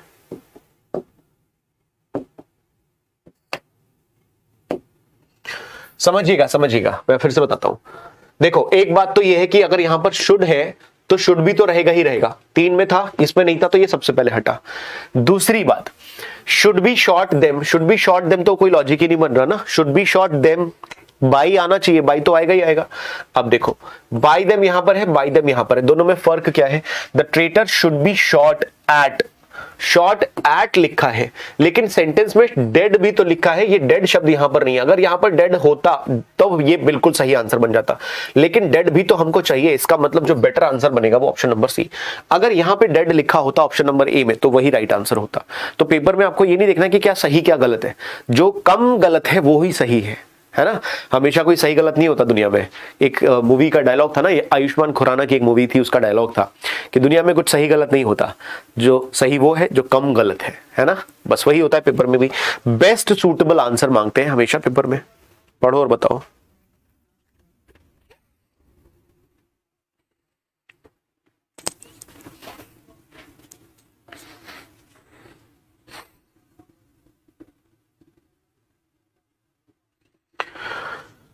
इज अ लेटर बीइंग, अब यहां पर बीइंग है, आपको हिंट मिल गई।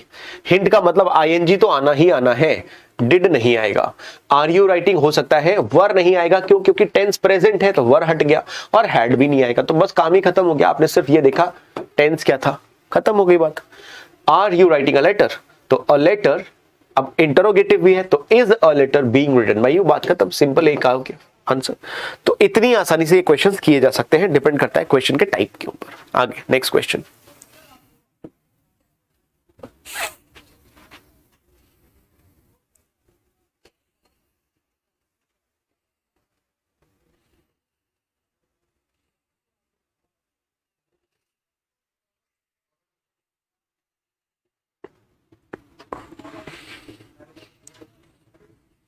देखा जाए, समझते हैं। Why did you not agree to my proposal, why लिखा है, राइट। अच्छा, पास्ट की बात हो रही है, मतलब पास्ट होगा और सिंपल पास्ट होगा, आईएनजी हैज हैव हैड नहीं होना चाहिए। वॉज हो सकता है, वर हो सकता है, वॉज हो सकता है, वॉज हो सकता है, लेकिन अब मेरी बात समझना, यहां पर सब्जेक्ट क्या था? यू। यहां पर ऑब्जेक्ट क्या था? टू माई प्रपोजल, प्रपोजल की बात कर रहे हैं। अब मेरी बात समझना, जब ऑब्जेक्ट इधर आएगा तो वो सब्जेक्ट बन जाएगा पैसिव में, क्या बनेगा? ऑब्जेक्ट। प्रपोजल सिंगुलर है यानी कि वर नहीं आएगा, है ना। अब why my proposal was not, why was my proposal not, या why was my proposal not agreed to by you, समझना। अग्रीड बाय यू, क्या ऐसा होना चाहिए या अग्रीड के साथ में टू लगना चाहिए? बताओ सारे के सारे। आपको अच्छे से पता है अग्री टू तो होता ही होता है ना। अग्री के साथ हम दो शब्दों का यूज करते हैं। अग्री के साथ या तो आप विद लगाते हो या तो आप टू लगाते हो। विद लगाते हो एक पर्सन के केस में, हाँ या ना, राइट, और टू लगाते हो नॉन पर्सन के केस में, जब कोई पर्सन नहीं होता। बात समझ आ गई?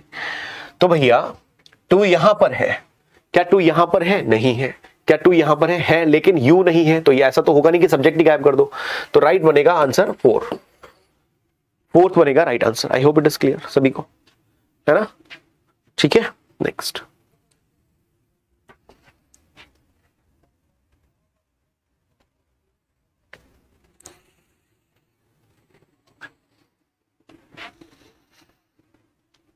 बताइए।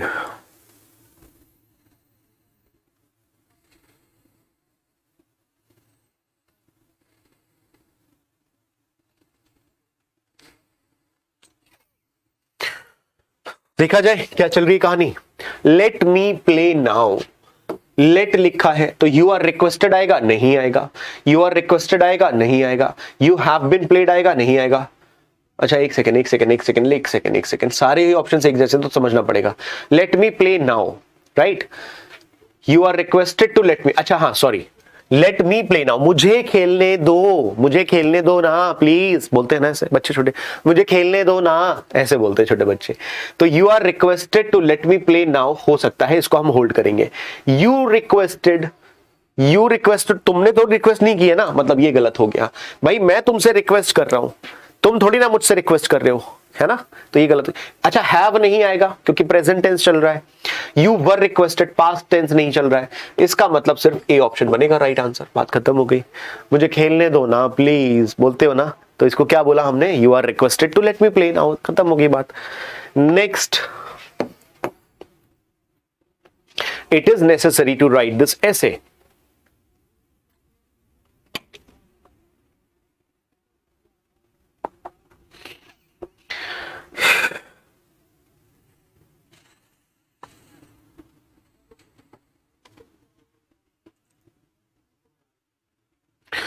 हो गया। आपको बस एक ही चीज तो नोटिस करनी है, it is necessary to write. अब यहां टू राइट है यानी आंसर में टू बी रिटन आना चाहिए। टू बी रिटन कहां पर है? फॉर दिस ऐसे टू बी रिटन। अच्छा ठीक है, it is necessary for this होगा क्या? जल्दी से बताओ, क्या फॉर दिस होना चाहिए? मेरे हिसाब से तो नहीं होना चाहिए। It is necessary for this ऐसे टू बी रिटन, नहीं। इट इज नेसेसरी दिस ऐसे टू बी रिटन, ये भी नहीं होगा, हाँ है ना। It is necessary for this ऐसे टू रिटन, तो टू रिटन तो बिल्कुल भी नहीं होगा। It is necessary that this ऐसे टू बी रिटन। अब बताओ, लेकिन हाँ फॉर हो सकता है ना, क्या हो सकता है? जल्दी से आंसर बताओ, इसका क्या बनना चाहिए? थोड़ा सा टाइम आप और ले लो, लेकिन आप अपना भी आंसर बताओ कि आपको क्लैरिटी रहनी चाहिए चीजों में, क्या होना चाहिए।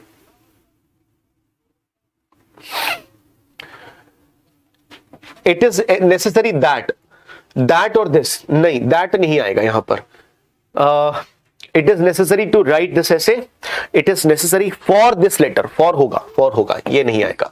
इसका मतलब राइट आंसर बनेगा option number A, it is necessary for this letter to be written. I hope it is clear. बात समझ आई सबको, हाँ या ना? तो पॉइंट्स सारे क्लियर होने चाहिए, ठीक है। नेक्स्ट बताओ आंसर।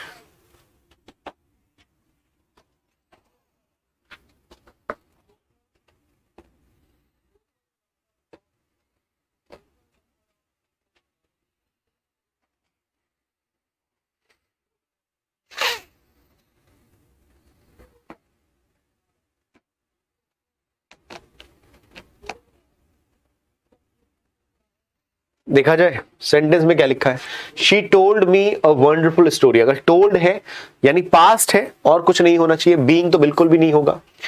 अ वंडरफुल स्टोरी, अच्छा यहां पर देखो सब्जेक्ट क्या है? शी, ऑब्जेक्ट क्या है? स्टोरी, एंड ये स्टोरी कैसी है? वंडरफुल, तो ये बना ऑब्जेक्ट। तो इधर आके क्या हो जाएगा? A wonderful story, right. A wonderful story was told, तो क्या होना चाहिए? Wonderful story was told with me, तो नहीं होगा ना, करेक्ट। वाज, अच्छा a wonderful story was told by me, तो भैया बाय मी थोड़ी ना था, मुझे बताया गया था। मैंने, शी टोल्ड मी, उसने मुझे बताया था, मैंने थोड़ी ना बताया था, तो मैंने नहीं बताया था, तो यानी इसका राइट आंसर बनेगा option number A, I was told a wonderful story by her. या फिर इसको ऐसे भी लिख सकते हो, a wonderful story was told to me by her. दोनों बातें बिल्कुल ठीक है। तो डिपेंड करता है कि स्ट्रक्चर किस तरीके का दिया गया है आपको पेपर में। नेक्स्ट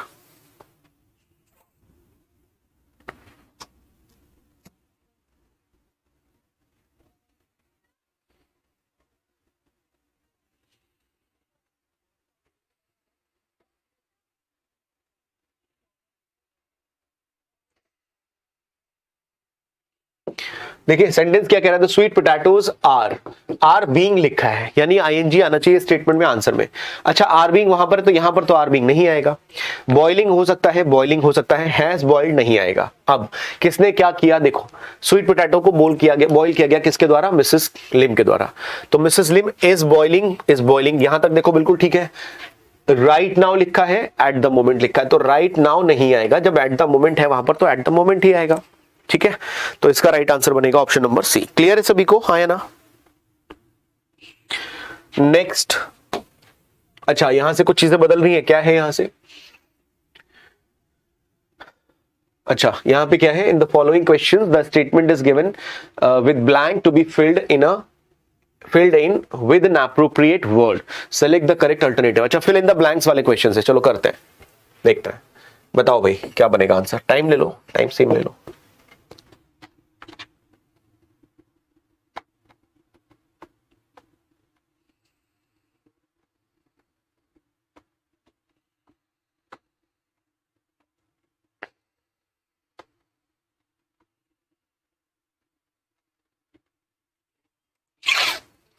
ठीक है 20 सेकंड्स काफी हैं। अब देखो सर्वेंट ने क्या किया? पिक्चर को हंग्ड, टांग दिया है, करेक्ट, टांग ही दिया है।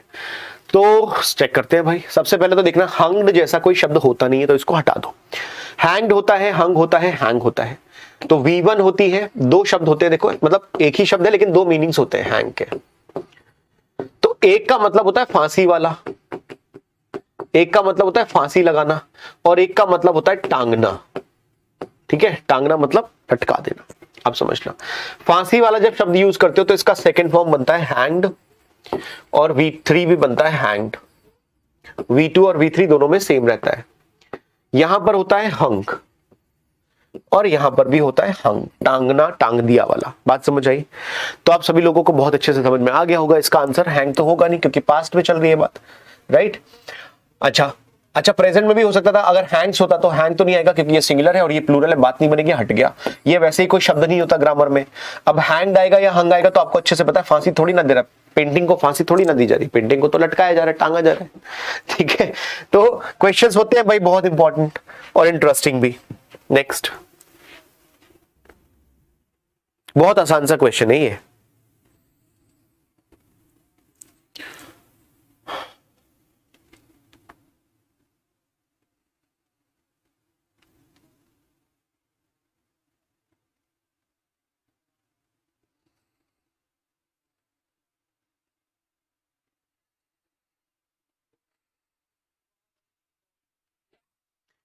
देखा जाए, चलो समझना, बहुत सिंपल है यार। देखो क्या लिखा, शी इज, लिखा है वन ऑफ द बेस्ट। और आप सभी को पता है कि वन ऑफ द बेस्ट के बाद जो भी स्ट्रक्चर आता है प्लूरल आता है। वो टीचर भी हो सकती है, स्टूडेंट भी हो सकती है, डॉक्टर भी हो सकती है, लॉयर भी हो सकती है। लेकिन दिक्कत यह है कि सिर्फ यही बात प्लूरल में, बाकी सब सिंगुलर है। आपको पता है वन ऑफ के बाद में जो भी आता है प्लूरल आता है। इसका मतलब राइट आंसर सिर्फ यही बनेगा, टीचर्स, और कुछ नहीं बनेगा। क्यों? क्योंकि वन ऑफ के बाद में जो भी आता है वो प्लूरल होना चाहिए, चाहे वो नाउन हो या प्रोनाउन हो। ठीक है ना? क्लियर है सभी को?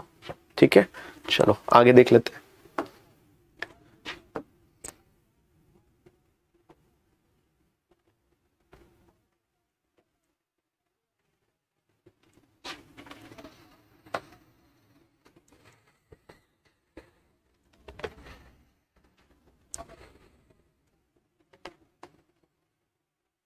देखा जाए, समझना, किसकी बात कर रहे हैं? सोल्जर्स की। Are not prepared, prepare at होता है, नहीं होता है। प्रिपेयर बाय होता है, नहीं होता है। दैट काइंड ऑफ अटैक, मतलब किसी चीज के लिए तैयार नहीं है। और अबाउट नहीं होगा, ये तो बड़ा सिंपल सा था, फॉर ही होगा, right? So soldiers are not prepared for that kind of thing. I hope it is clear. आगे देख लेते हैं।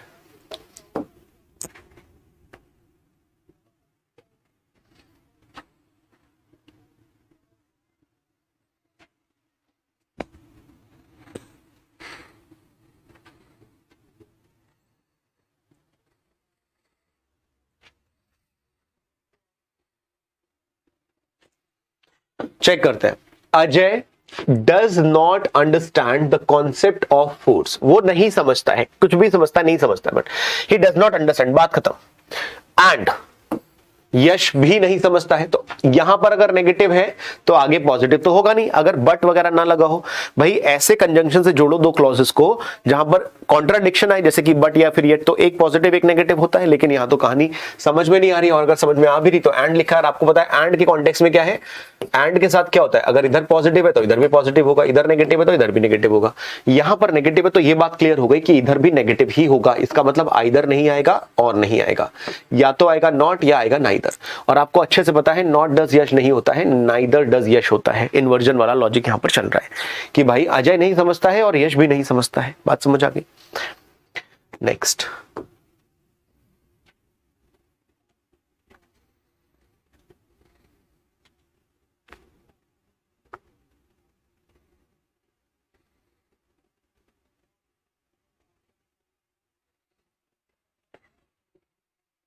बहुत सिंपल सा क्वेश्चन है।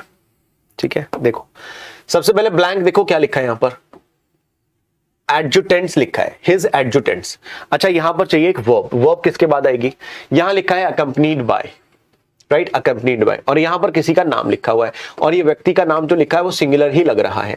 आपको एक बात बहुत अच्छे से पता है कि जब भी कभी दो नाउन्स या दो subjects as well as, along with, accompanied by जैसे शब्दों के द्वारा जुड़े हुए हो, तो जो वर्ब हम यूज करते हैं वो हमेशा सिर्फ और सिर्फ पहले सब्जेक्ट के हिसाब से आता है।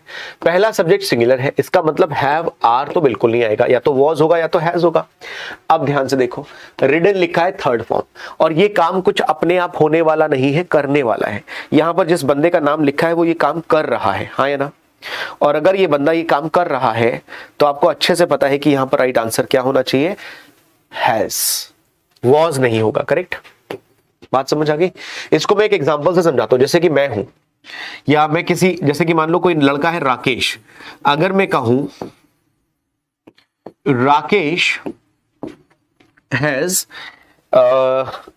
Given, Rakesh has given, Rakesh लिख लो यहां पर, राकेश हैज गिवन। तो बात समझना, काम क्या हुआ, गिवन, किसने किया, राकेश ने किया। तो राकेश हो गया सब्जेक्ट यानी डूअर ऑफ द एक्शन, हाँ है ना, ये हो गया डूअर यानी काम को करने वाला है राकेश। लेकिन अगर मैं लिख दूं Rakesh was given, Rakesh was given, तो बड़ी ध्यान से बात समझना, यहां पर राकेश काम को करने वाला नहीं है, यहां पर ये रिसीव करने वाला है। तो यहां पर ये बन गया रिसीवर ऑफ द एक्शन, यानी किसी ने दिया है और राकेश ने रिसीव किया है। बात समझ आई। तो राकेश हैज गिवन मतलब राकेश काम को करने वाला है, राकेश वॉज गिवन मतलब राकेश ने ये काम खुद, राकेश को कुछ मिला है। समझ आ गई बात। सेम चीज यहां पर, तो यहां पर ये बंदा काम कर रहा है, इस पे कोई काम हो नहीं रहा है, इसलिए यहां पर हैज आएगा। आई होप इट इज क्लियर। चलो, तो मुझे लगता है कि यहां तक की सारी बातें आप लोगों को समझ में आई होंगी, हाँ है ना। एक बार कमेंट करके बताओ, एक बार कमेंट करके बताओ कि क्या यहां तक की सारी बातें क्लियर हुई, यस और नो। जल्दी से बताओ। इसके बाद कुछ ईडियम्स और डिस्कस कर लेते हैं। चलो शुरू हो जाओ, ईडियम्स हैं कुछ, डिस्कस कर लेते हैं। लिखा है in black and white, in black and white, बताओ।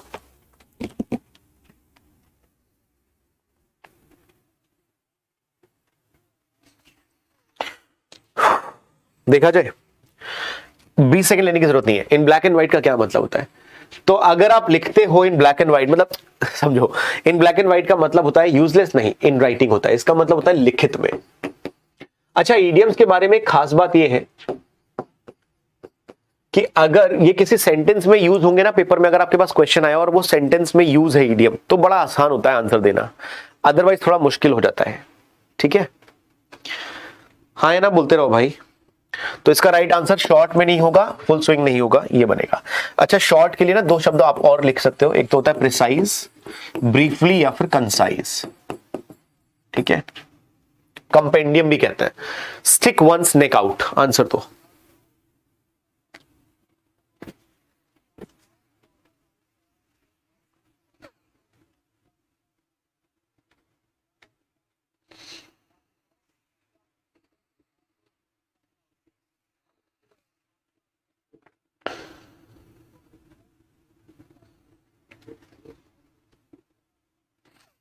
अच्छा, टाइमर ऑन ही नहीं है, चलो कोई बात नहीं, इतना काफी है। समझते हैं पहले इसका मतलब क्या है। स्टिक वंस नेक आउट का क्या मतलब होता है? तो अगर कोई आप ऐसा काम कर रहे हो जिससे ट्रबल आ सकता है या जिससे आपको नुकसान हो सकता है और आपको कोई क्रिटिसाइज कर सकता है, तो हम इस शब्द का यूज करते हैं। बात समझो, इस ईडियम का यूज करते हैं। ठीक है, तो इसके लिए आप मीनिंग लिख सकते हो कि to invite trouble by your actions. ठीक है, तो इंटरफेयर नहीं होगा, लुक आउटसाइड नहीं होगा, ये नहीं होगा, इनवाइट ट्रबल हो जाएगा। सिंपल था, याद करना पड़ेगा। देखो, अगर पेपर में ऐसे आ गए बिना किसी क्वेश्चन में तो फिर दिक्कत हो जाएगी, अगर सेंटेंस में हो तो थोड़ा अंदाजा लग जाता है, बस ये फर्क है। ठीक है, अच्छा कुछ और देखें, यहां पे कुछ शब्द हैं, देख ले, कुछ और मीनिंग्स हो सकते हैं। ट्रबल का तो मतलब पता ही है, टू टेक रिस्क। चलो फिलहाल आगे देखते हैं। टू कैरी वेट, बताओ आंसर क्या बनेगा।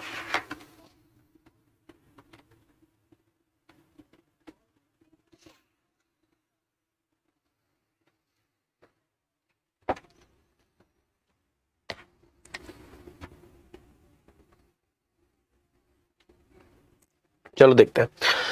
टू कैरी वेट का मतलब होता है टू बी इंपॉर्टेंट या valuable. To be important, valuable, यानी जिस व्यक्ति की बहुत ज्यादा वैल्यू हो, ही कैरीज द वेट, ऐसे समझ सकते हो। बर्डन तो बिल्कुल नहीं होगा, वेट बर्डन तो नहीं होगा। कैरी द डे भी नहीं होगा। कैरी द डे का मतलब होता है टू बी ट्रायम्फ, या फिर टू विन, एक ऐसा दिन जहां पर आपकी जीत होती है। बी इंपॉर्टेंट इसका राइट आंसर होगा, कैरी थ्रू नहीं बनेगा। ठीक है, अगला देख लेते हैं। To be fair and square, answer दो।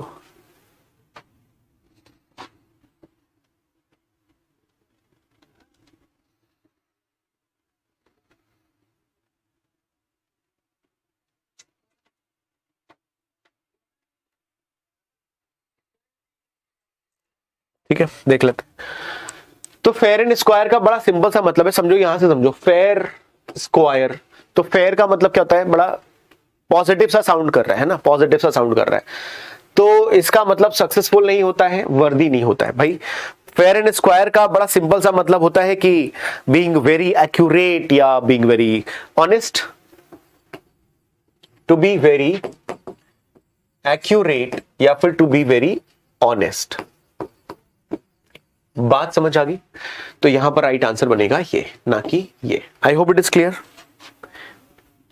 और ये ना, ये ओबीडियंट है, मेडियंट नहीं है। ओबीडियंट मतलब आपको पता है, मतलब आप उसकी बात मान रहे हो, कंप्लायंट हो रहे हो, कॉम्प्लेसेंट हो रहे हो, ठीक है। तो हर एक शब्द का मीनिंग आपको पता होना जरूरी है। आखिरी, wear and tear. Wear and tear 20 seconds.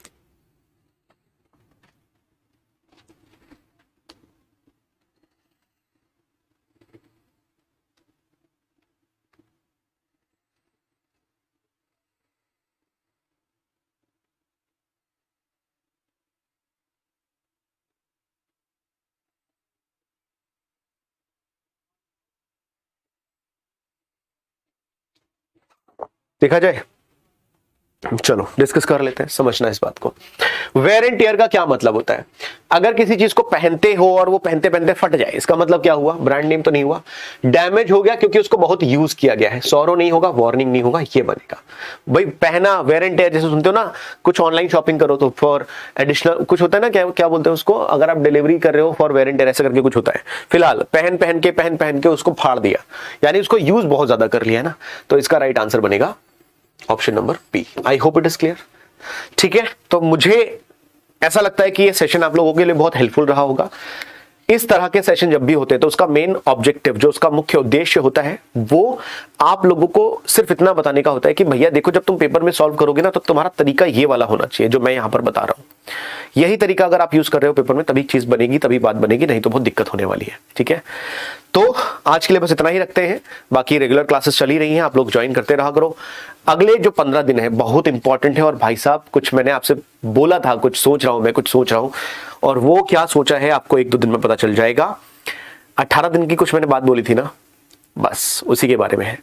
तो आप लोगों के लिए हम पूरी मेहनत कर रहे हैं। एग्जामपुर का पूरा परिवार, पूरी टीम आप लोगों के लिए बहुत मेहनत कर रहा है। लगातार आप बस उतना फॉलो करते जाओ जो हम आपको बता रहे हैं, और आपको वो मिल जाएगा जो आप चाह रहे हैं। ठीक है, that's all for now. I hope 40 questions जो हमने करे हैं आपके लिए बहुत हेल्पफुल रहा होगा। सिर्फ 40 क्वेश्चंस नहीं थे, उसमें बहुत सारे लॉजिक थे, बहुत सारे कांसेप्ट थे। क्योंकि जब वोकैबुलरी का क्वेश्चन हमने डिस्कस करा तो बहुत सारे शब्द डिस्कस करे। एक क्वेश्चन पे 5 शब्द वैसे ही होते हैं और 4-5 हम अलग से यूज कर लेते हैं, डिस्कस कर लेते हैं, तो बहुत सारी बातें होती हैं। ठीक है, चलो फिलहाल आज के लिए बस इतना ही रखेंगे। मिलेंगे आपसे कल अगले कुछ और इंपॉर्टेंट क्वेश्चन के साथ में। सारी चीजें बहुत इंपॉर्टेंट है। अगले 12-15 दिन जो है बहुत इंपॉर्टेंट होने वाले हैं आपके लिए। तो कमर कस लो, 12-15 दिन दुनियादारी छोड़ दो, सिर्फ पढ़ाई कर लो, हो जाएगा। ठीक है, चलो that's all for now guys from my and. मिलते हैं आपसे अगली क्लास में, तब तक के लिए thank you so much, bye, take care. और हाँ, कमेंट करके जरूर बताना कि कल की क्लास में आपको क्या पढ़ना है और आज की क्लास कैसी लगी। दोनों बातें जरूरी है। चलो बाय, टेक केयर।